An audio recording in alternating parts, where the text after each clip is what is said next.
Hello dear students, आज के इस वीडियो में हम लोग देखने वाले हैं class 4 spring English UP board की किताब लेसन 1 को।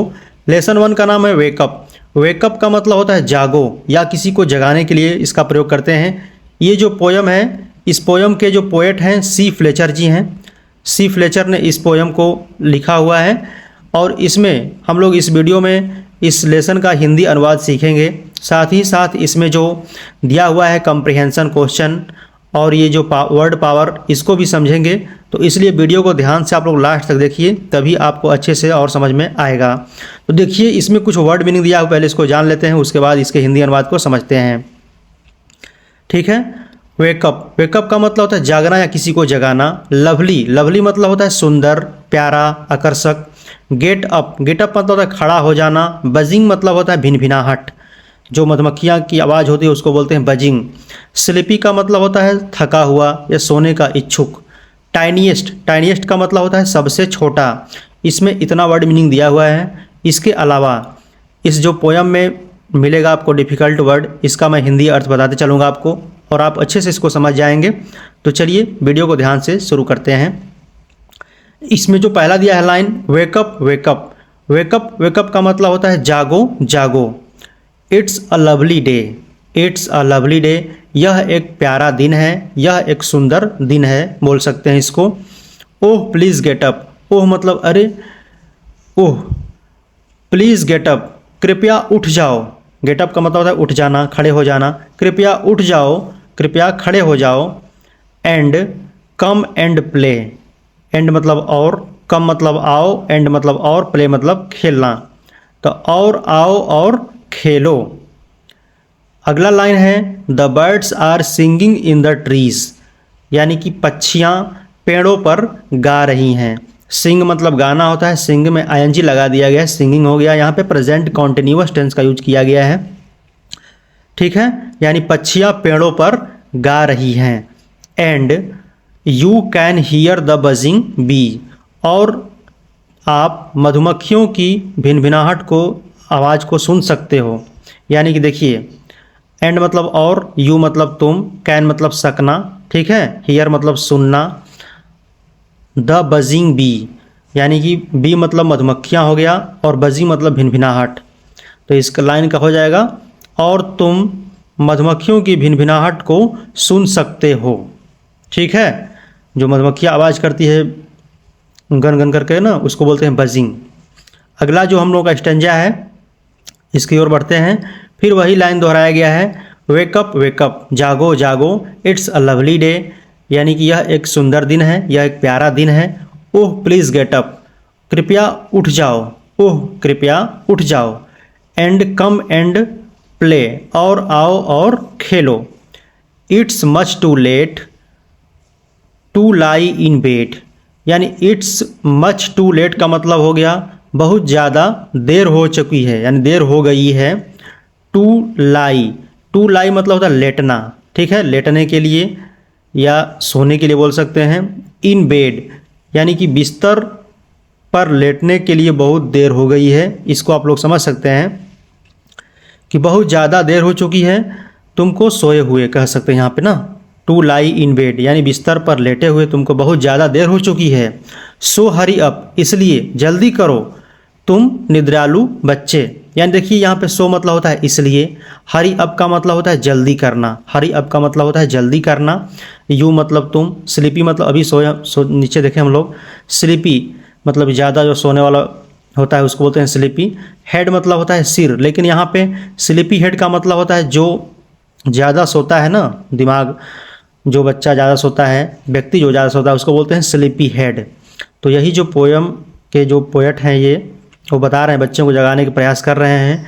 कर यहाँ पे इट्स मच टू लेट, बहुत ज़्यादा देर हो चुकी है, बहुत ज़्यादा देर हो गई है बोल सकते हैं, या देर हो चुकी है। टू लाई इन बेड, बिस्तर पर लेटे हुए तुमको बहुत ज़्यादा देर हो गई है, इसलिए जल्दी करो तुम निद्रालु बच्चे, या व्यक्ति बोल सकते हैं, कुछ भी बोल सकते हैं।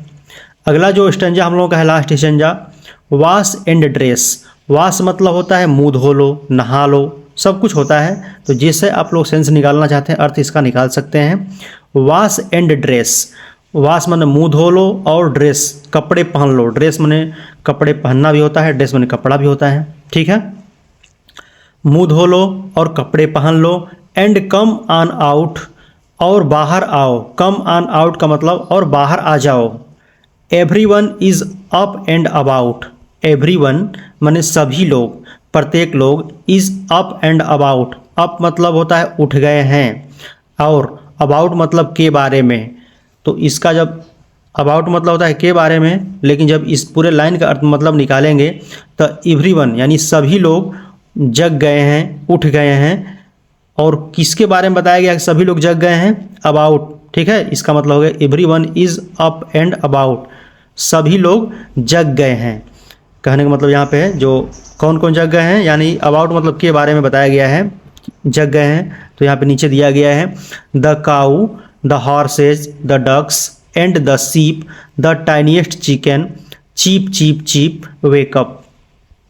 यानी कि गायें, घोड़े, बत्तखें एंड भेड़ें, और यहाँ तक कि द टाइनीएस्ट चिकन यानी सबसे छोटे जो चिकन मतलब कि जो मुर्गी के बच्चा होता है, चूजा होता है ना, उसको बोलते हैं चिकन। तो टाइनीएस्ट मतलब सबसे छोटा। अभी देखें हम लोग वर्ड मीनिंग में, सबसे छोटे चूजे चीप ची ची की आवाज़ कर रहे हैं, वेकअप यानी जागो। तो इस पोयम का हम लोग हिंदी अनुवाद सीख चुके हैं, और यदि आपको फिर भी डाउट है तो एक बार इस वीडियो को फिर से ध्यान से देखिएगा। उसके बाद इसमें आइए इसमें देखते हैं इसके जो कॉम्प्रिहेंशन क्वेश्चन है इसको समझते हैं, और इसको आपको मैं लिखाऊंगा कैसे आपको लिखना है। कॉम्प्रिहेंशन क्वेश्चन मतलब समझ करके जो पोयम पढ़े हैं उसमें से ही क्वेश्चन देता है, उसको आपको करना होता है।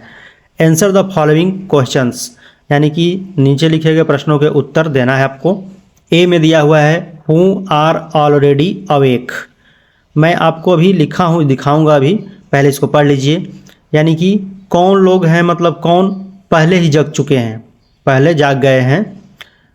Where are the birds are singing, यानी कि पक्षियाँ, बर्ड माने पक्षियाँ, सिंगिंग माने गा रही हैं, यानी पक्षियाँ कहाँ गा रही हैं। तो हम लोग देखेंगे पेड़ों पर गा रही हैं। अभी इसका दिखाएंगे आपको, क्वेश्चन आंसर लिखा हुआ मैं। What have you learned from this poem, यानी कि आपको इस पोयम से क्या शिक्षा मिला है, क्या सीखे हैं आप। तो इसमें देखते हैं पहले इसके क्वेश्चन आंसर को, उसके बाद ये देखेंगे। यहाँ पर देखिए इसके क्वेश्चन आंसर को मैंने टाइप किया हुआ है, इसको ध्यान से समझिए। पहला दिया है हु आर ऑलरेडी अवेक, यानी कौन लोग पहले जग गए हैं।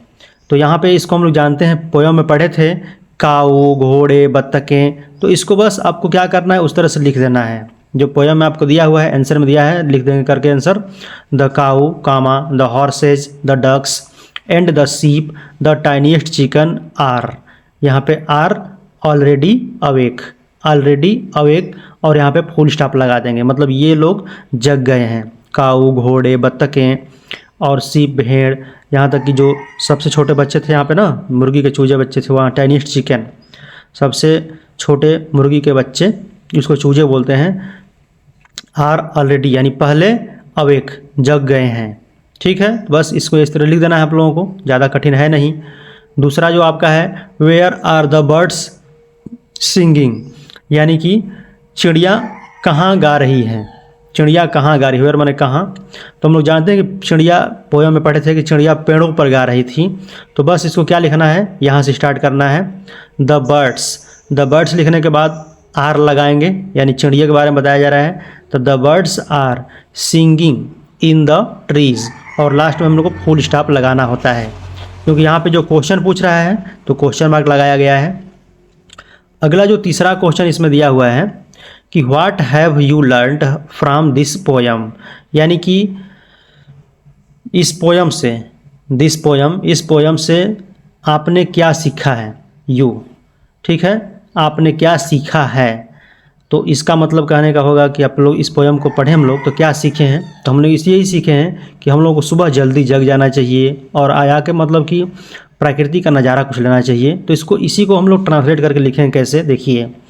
वी हैव लर्नड, ये आपका हो गया हमने सीखा है। यहाँ पे हैव आपका हेल्पिंग वर्ब है, और ये जो लर्नड लगाया है सीखा थर्ड फॉर्म है, यानी हमने सीखा, यानी हम सीख चुके हैं। क्या सीख चुके हैं, की, दैट मतलब यहाँ पे की। We must wake up early and enjoy the nature. Must मतलब होता है यहाँ पे चाहिए, क्योंकि मस्ट इसलिए लगाया, शुड मतलब लगा सकते हैं चाहिए, लेकिन यहाँ पे मस्ट यानी कंपलसरी हम लोग को उठना चाहिए डेली, कहने का मतलब इसलिए मस्ट लगाया गया है। तो we must wake up early and enjoy the nature, यानी कि हमें जल्दी उठना चाहिए और प्रकृति का इंजॉय लेना चाहिए, आनंद लेना चाहिए। चलिए अगला देखते हैं वर्ड पावर जो दिया गया है। विच words have similar words in the poem, यानी कि इस पोयम में जो सिमिलर साउंड्स हैं कौन कौन से वर्ड हैं, यानी कि विच वर्ड्स कौन सा शब्द समान ध्वनियाँ रखते हैं। है मतलब यहाँ पर रखने के सेंस का यूज किया गया है, ठीक है, वही पोयम बताया गया है कि कौन कौन से वर्ड हैं जो समान ध्वनियाँ अपने आसपास में रखते हैं। मतलब तो देखिए डे मतलब प्ले, डे मतलब दिन हो गया, प्ले तो डे बोल रहे हैं, डे प्ले दोनों का सेम अर्थ निकल रहा है। एक समझाया है बुक में दे करके आपको, और बाकी आपको खाली स्थान छोड़ा था ये भरने के लिए। तो ट्रीज, ट्रीज पढ़ रहे हैं तो लास्ट में ज आ रहा है, तो बीज, बीज लास्ट में आता है, इसको बीज भर देंगे। बेड, बेड को हेड भर देंगे। सभी आपके पोयम से लिया गया इसमें, ठीक है। आउट, अबाउट, सीप, चीप। तो इस तरह से आपका ये वर्ड पावर जो दिया गया है फिलिंग द ब्लैंक्स खाली स्थान भरने के लिए, इसको मैंने कर दिया है। अब तीसरा क्वेश्चन देखते हैं।